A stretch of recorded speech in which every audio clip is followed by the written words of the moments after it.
On revient à ce projet de loi présenté par le gouvernement pour contrer contre les violences sexuelles dans les cégeps et les universités. Catherine Fournier, porte-parole du Parti québécois, de l'opposition officielle en matière de conditions féminines. Bonjour. Bonjour. Vous trouvez que c'est une bonne idée, ce projet de loi-là, mais vous voulez juste lui donner un petit peu plus de dents.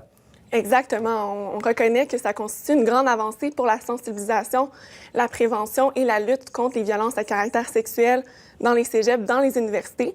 Par contre, on souhaite qu'il y ait une plus grande uniformisation à travers le Québec pour garantir le même niveau de protection pour tous les étudiants et étudiantes. Parce que là, dans le fond, on a donné ça un peu, on a mis ça dans la cour des cégeps et des universités. C'est chaque institution qui doit présenter sa propre politique.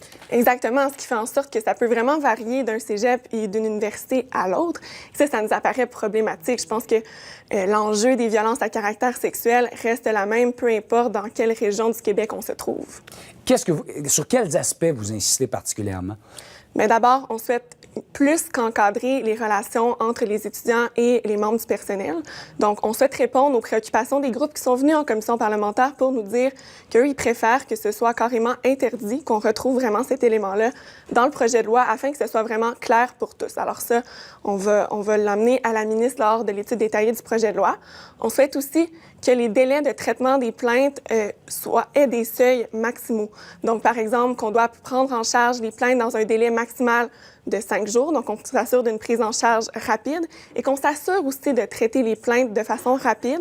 Donc, dans un délai, par exemple, de 45 jours, ce que nous ont amené aussi les différents groupes lors des consultations particulières. Alors que présentement, dans le projet qui est présenté, il n'y a pas de délai de traitement, il n'y a pas de... Non, tout à fait. Puis on voit sur le terrain, ce que les groupes nous ont dit, c'est que parfois, ça peut prendre 6 mois dans certains établissements. Il y en a même que ça peut prendre plusieurs années. Alors qu'on sait que le parcours d'un étudiant dans un cégep ou une université, habituellement, il est de très courte durée. Alors, il faut faire en sorte que les établissements puissent se doter de moyens d'action pour vraiment réussir à traiter les plaintes dans un délai rapide de 45 jours qui nous apparaît tout à fait raisonnable. On souhaite aussi spécifier l'interdiction des délais de prescription. Donc ça, c'est-à-dire qu'il y a certains cégeps, certaines universités qui actuellement prévoient un délai de 90 jours pour porter plainte à l'intérieur de l'établissement. 90 jours, 90 jours, très peu, on l'a répertorié, c'est très peu. Quand on sait que les victimes de violences à caractère sexuel peuvent prendre beaucoup plus de temps, parfois plusieurs mois, même plusieurs années, pour porter plainte. Alors, il faut permettre aussi aux étudiants et étudiantes qui auraient déjà quitté l'établissement d'enseignement de pouvoir y revenir pour pouvoir loger leur plainte. Donc, il n'existe pas de délai de prescription.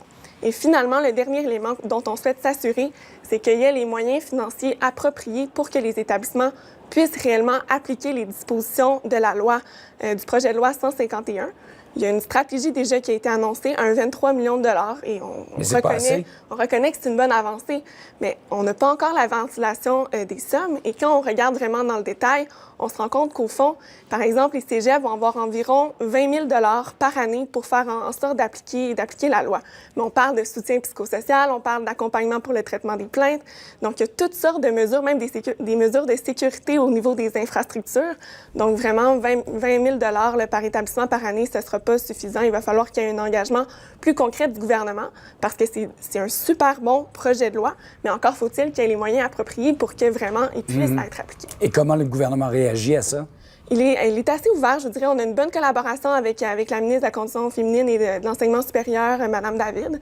Et même tous les partis travaillent dans une atmosphère de collaboration parce que c'est un enjeu qui dépasse vraiment les lignes partisanes. Je pense qu'avec les mouvements de dénonciation aussi des dernières semaines, puis en fait des derniers mois, ça fait même plusieurs années qu'on est là-dedans. Je crois qu'il y a vraiment une conscientisation qui est en train de se faire à l'ensemble du Québec.